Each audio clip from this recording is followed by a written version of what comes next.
According to National Electrical Code Section 680.23 at, if a transformer secondary is not grounded, the secondary circuit must be effectively isolated from the primary circuit. In the scenario described, the secondary is connected to a common ground bar, which is bonded to the primary ground. This configuration does not provide effective isolation.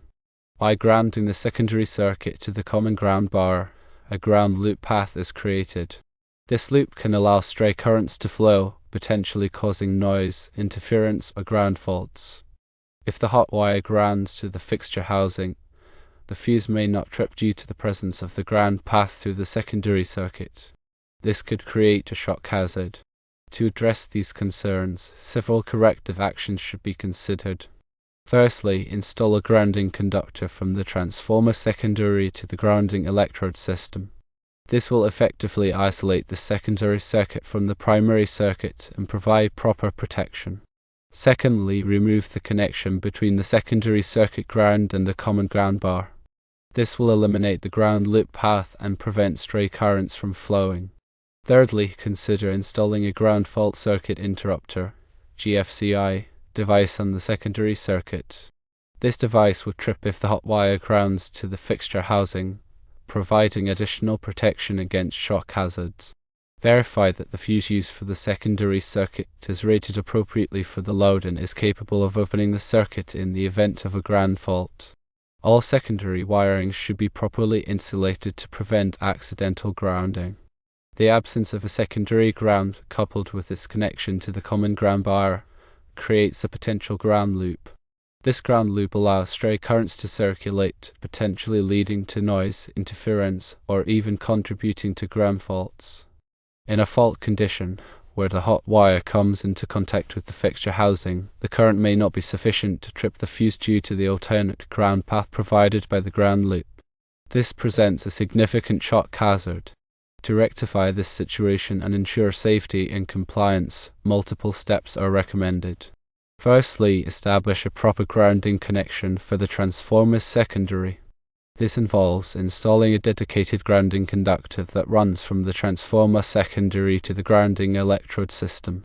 This measure ensures that the secondary circuit is effectively isolated from the primary circuit, providing a direct path for fault currents to flow back to the source and facilitating the operation of overcurrent protection devices. Secondly, eliminate the existing ground loop by disconnecting the secondary circuit ground from the common ground bar. This prevents stray currents from circulating and minimizes the risk of noise, interference, and ground faults. Thirdly, consider the installation of a ground fault circuit interrupter (GFCI) device on the secondary circuit. A GFCI is a highly sensitive device that detects even small imbalances in current flow, indicating a ground fault. In the event of a ground fault, the GFCI will trip, cutting off the power to the circuit and preventing electric shock. In addition to these primary corrective actions, several other considerations are important.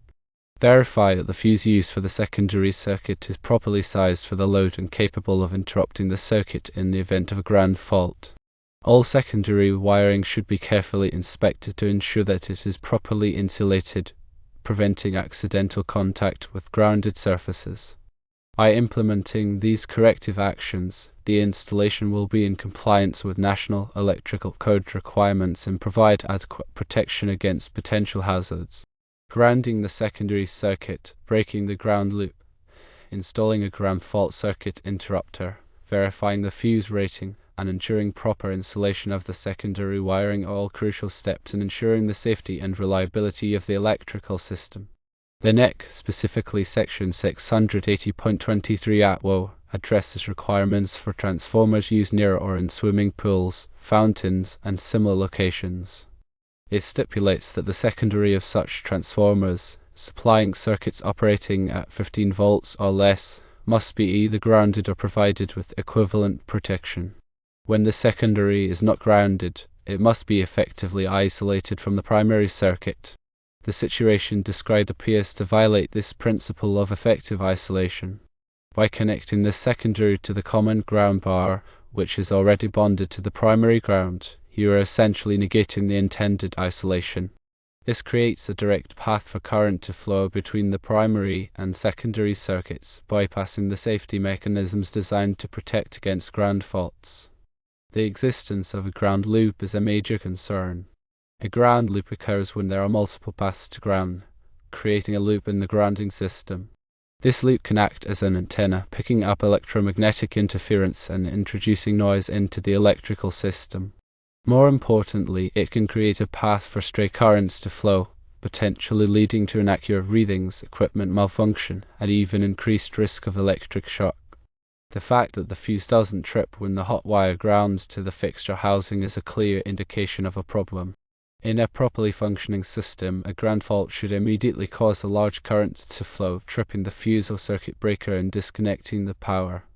The fact that this isn't happening suggests that the ground loop is providing an alternate path for the current, limiting the amount of current flowing through the fuse. This is extremely dangerous, as it means the fixture housing could become energized without tripping the overcurrent protection device, posing a significant shock hazard to anyone who comes into contact with it. Several corrective actions are necessary to address these issues. The first, and most critical, is to properly ground the secondary circuit. This involves installing a grounding conductor from the transformer secondary to a suitable grounding electrode, such as a ground rod or the building's grounding electrode system. This provides a low impedance path for fault currents to flow, ensuring that the fuse or circuit breaker will trip quickly in the event of a ground fault. The second corrective action is to eliminate the ground loop. This involves disconnecting the secondary circuit ground from the common ground bar. By removing this connection, you are breaking the loop and forcing all ground fault current to flow through the grounding conductor connected to the grounding electrode.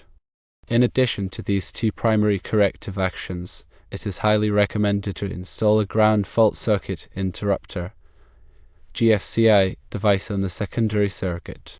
A GFCI is a highly sensitive device that detects even small imbalances in current flow, indicating a ground fault.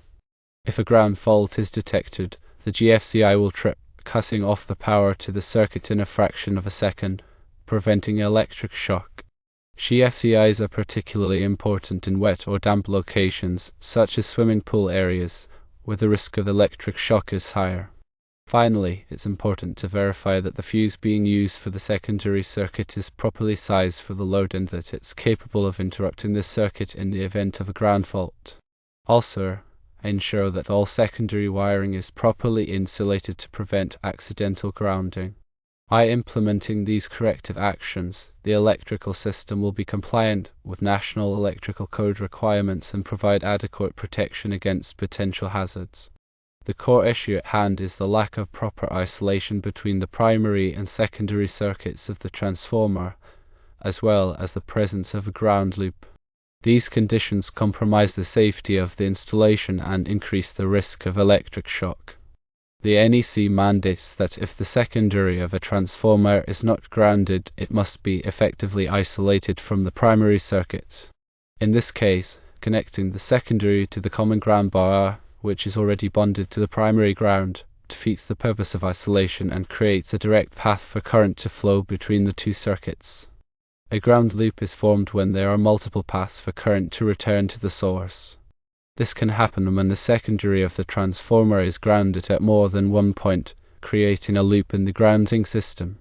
Ground loops can introduce noise and interference into the electrical system, and they can also create a path for stray currents to flow, potentially leading to inaccurate readings, equipment malfunction, and increased risk of electric shock. The fact that the fuse does not trip when the hot wire grounds to the fixture housing indicates that the ground loop is providing an alternate path for the current, limiting the amount of current flowing through the fuse.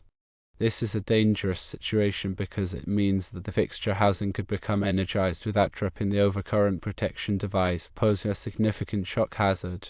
The recommended corrective actions are as follows. Firstly, properly ground the secondary circuit by installing a grounding conductor from the transformer secondary to a suitable grounding electrode.